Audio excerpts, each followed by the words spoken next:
दोस्तों, अगर आपके मन में भी बुरे विचार आते हैं, अश्लील विचार आते हैं, तो आज का ये वीडियो आपके लिए ही है। इसलिए आज की इस कहानी को आपको बहुत गौर से सुनना और समझना चाहिए।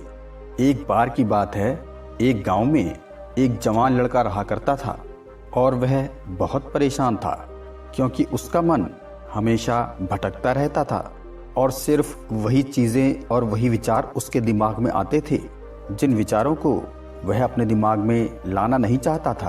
अपने माँ बाप का वह इकलौता लड़का था।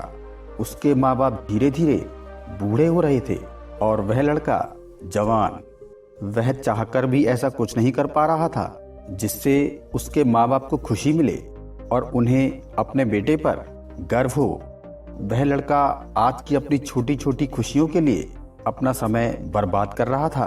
उसे इस बात का आभास तो था कि वह गलत कर रहा है, पर वह चाहकर भी खुद को रोक नहीं पा रहा था और वह अक्सर ही अपने दोस्तों, रिश्तेदारों और जानकारों से सलाह लेता था कि आखिर उसे करना क्या चाहिए। पर वो कहते हैं ना कि जितने मुंह उतनी बातें, तो हर कोई उसे तरह तरह की सलाहें दिया करता था, पर बावजूद इसके कुछ भी बदलाव नहीं आ पा रहा था। और एक दिन उस लड़के का घनिष्ठ मित्र उसके पास आता है और उससे कहता है कि मित्र, तुम्हारी सारी समस्याओं का समाधान मिल गया है। वह लड़का अपने मित्र की ये बात सुन बहुत खुश हो जाता है और उससे पूछता है कि तुम्हें ऐसा क्या समाधान मिला है मेरी सारी समस्याओं का। उसका मित्र उस लड़के से कहता है कि तुम्हारी हर समस्या का एक ही हल है और वो है ध्यान। ध्यान तुम्हारी सभी समस्याओं का हल है। अपने मित्र की ये बात सुन वह लड़का बहुत ही आश्चर्य से कहता है, ध्यान, यह क्या होता है? तो उसका मित्र उस लड़के को बताता है कि हमारे गांव में कल एक बौद्ध भिक्षुक भिक्षा मांगने आए थे। गांव के सभी लोग उस बौद्ध भिक्षुक से अपनी अपनी समस्याओं का समाधान पूछ रहे थे, तो मैंने सोचा क्यों ना मैं भी तुम्हारी समस्याओं का समाधान उससे पूछ लूं। और जब मैंने उस बौद्ध भिक्षुक से अपने मन को वश में करने का तरीका पूछा, तो उस बौद्ध भिक्षुक ने कुछ ज्यादा तो नहीं कहा, सिर्फ इतना ही कहा कि बेटा, जीवन की सभी समस्याओं का समाधान सिर्फ एक ही है और वो है ध्यान। मुझे लगा कि तुम शायद जानते होगे कि ध्यान क्या होता है, इसलिए मैंने उस बौद्ध भिक्षुक से इस बारे में और ज्यादा कुछ भी नहीं पूछा। यह बात सुन वह लड़का अपने मित्र से कहता है, मुझे उस बौद्ध भिक्षु से मिलवा दो। और अगले दिन दोनों उस बौद्ध भिक्षु से मिलने निकल पड़ते हैं और बस कुछ ही देर में उस बौद्ध भिक्षु के पास पहुंच जाते हैं और उस बौद्ध भिक्षु के पास पहुंचकर उसे प्रणाम करते हैं और उनसे कहते हैं कि आपने ये तो बता दिया कि ध्यान सभी समस्याओं का हल है, परंतु ये नहीं बताया कि ध्यान आखिर है क्या। लड़कों की बात सुन बौद्ध भिक्षुक कहते हैं कि ध्यान क्या है, इसे शब्दों में समझाना तो असंभव है, क्योंकि ध्यान को तो केवल महसूस ही किया जा सकता है। लेकिन जब तुमने पूछा है तो मैं तुम्हें समझाने का प्रयास जरूर करूंगा। इसलिए अब तुम दोनों मेरी बात को गौर से सुनो। ध्यान का अर्थ है ना कोई प्रश्न, ना कोई उत्तर, ना कोई विचार और ना ही कोई भावना। यह तो एक मानसिक स्थिति है जो कि हमें हमारी वास्तविकता से मिलाती है, जिसके बाद हम किसी चीज पर खुद के विचार नहीं लाते, बल्कि वह जैसी है उसे उसी अवस्था में देखने लायक बन जाते हैं। ध्यानी व्यक्ति ना किसी चीज को अच्छा देखता है और ना ही किसी चीज को बुरा। वो तो बस उस चीज को देखता है उसके असली स्वरूप में। वो लड़का उस बौद्ध भिक्षुक से पूछता है कि इस स्थिति को कैसे प्राप्त किया जा सकता है। उत्तर में वह बौद्ध भिक्षुक उस लड़के से कहते हैं कि ध्यान करना बहुत ही सरल है। वो पूछते हैं, क्या तुम्हें बैठना आता है? वह लड़का कहता है कि हाँ, मैं बैठ सकता हूँ। फिर वो बौद्ध भिक्षुक पूछते हैं कि तुम कितनी देर बैठ सकते हो? लड़का कहता है कि वैसे तो कभी देखा नहीं, लेकिन जितनी देर चाहूँ उतनी देर बैठ सकता हूँ। वह बौद्ध भिक्षुक कहते हैं कि हर दिन एक एक घंटे के लिए तुम्हें आंख बंद करके बैठना है लड़का उन बौद्ध भिक्षुक से पूछता है कहाँ बैठना है और किस समय बैठना है। यह सुन वह बौद्ध भिक्षुक उस लड़के से कहते हैं कभी भी और कहीं भी बस जगह शांत और साफ सुथरी होनी चाहिए। इसके बाद वह लड़का पूछता है कि मेरी ये बुरी आदतें कितने दिनों में समाप्त हो जाएंगी। उसकी बात सुन वह भिक्षु मुस्कुराते हैं और कहते हैं सिर्फ एक ही दिन में। यदि पूरे दिन आंख बंद करके बैठ सको तो। उसके बाद वह लड़का अपने घर जाता है और आंख बंद करके ध्यान करने बैठ जाता है। और जैसे ही वह लड़का आंख बंद कर ध्यान करने बैठता है, उसके मन में तरह तरह के विचार आने शुरू हो जाते हैं।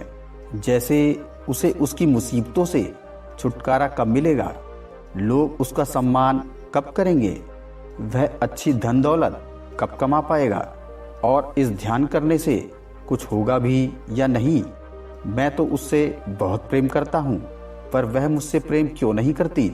इसी प्रकार के न जाने कितने विचार उसके मन में आने शुरू हो जाते हैं।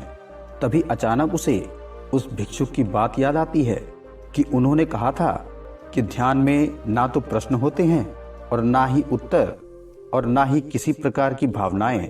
तो वह प्रयास करता है अपने मन के इन विचारों को रोकने का, दबाने का। परंतु क्या नदी के बहते पानी को कभी पूर्ण रूप से रोका जा सकता है। वह लड़का भी पूर्ण प्रयास करने के बावजूद अपने मन में आते बुरे विचारों को रोक नहीं पाता और मन ही मन सोचने लगता है कि जीवन में बहुत से कठिन काम देखे, परंतु आज तक इससे कठिन काम नहीं देखा। और वह लड़का अगले दिन उस बौद्ध भिक्षु के पास दोबारा जाता है और उनसे कहता है कि आपने तो मुझे मेरी जिंदगी का सबसे मुश्किल काम दे दिया। बहुत प्रयास करने के बावजूद भी मैं अपने मन के विचारों को तो रोक ही नहीं पा रहा हूँ। लड़के की बात सुन वह बौद्ध भिक्षुक कहते हैं कि विचारों को रोकने के लिए तो मैंने कहा ही नहीं था।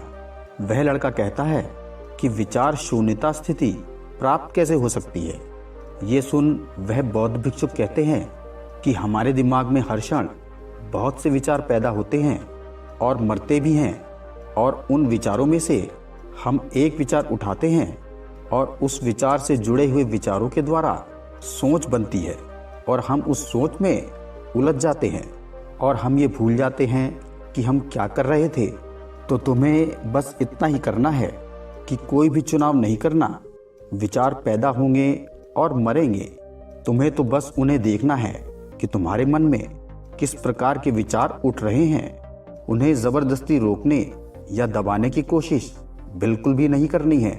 इसके बाद वह लड़का अपने घर जाता है और फिर से ध्यान करने बैठ जाता है, और वह इस बार सिर्फ विचारों को देखता है और कुछ देर तक तो विचारों को देख पाता है, लेकिन फिर उसके मन में कुछ ऐसे विचार भी पैदा होते हैं जिसके बारे में सोचने से वह खुद को रोक नहीं पाता और एक गहरी सोच में खो जाता है।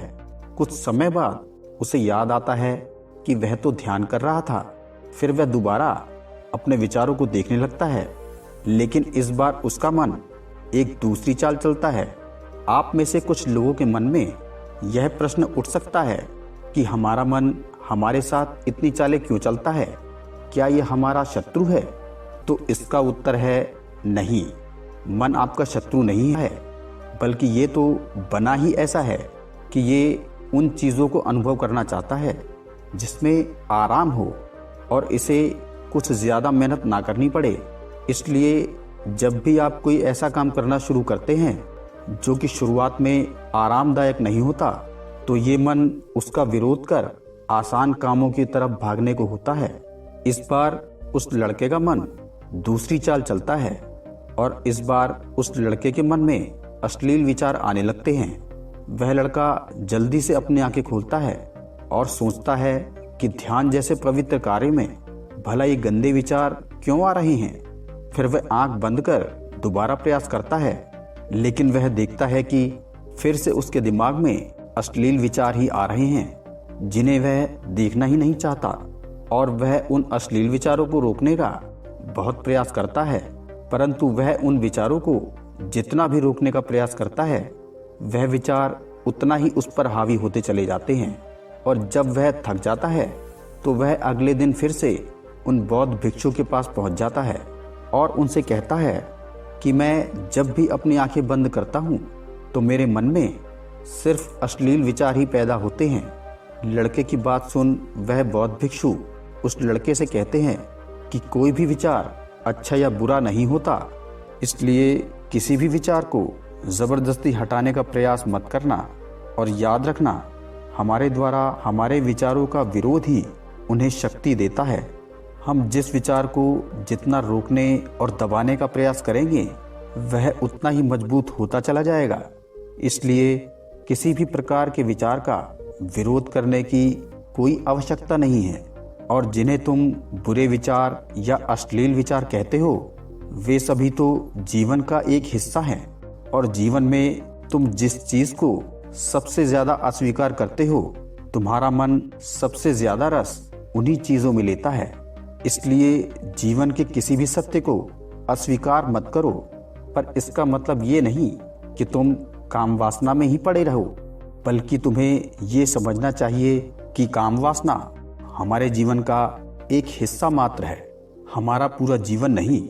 और जीवन की इस सच्चाई को स्वीकार करो और आगे बढ़ो, क्योंकि इसके आगे भी बहुत कुछ है जानने के लिए। और यदि तुम अपने मन से बुरे विचारों को समाप्त करना चाहते हो तो सिर्फ अपनी आदतों को बदलो। लेकिन अपनी आदतें भी तुम तभी बदल सकते हो कि जब तुम्हारा काबू तुम्हारे मन पर होगा। और तुम्हारा मन तुम्हारे काबू में तभी आएगा जब तुम स्वयं का अनुभव करोगे और जब तुम ध्यान का अनुभव करोगे।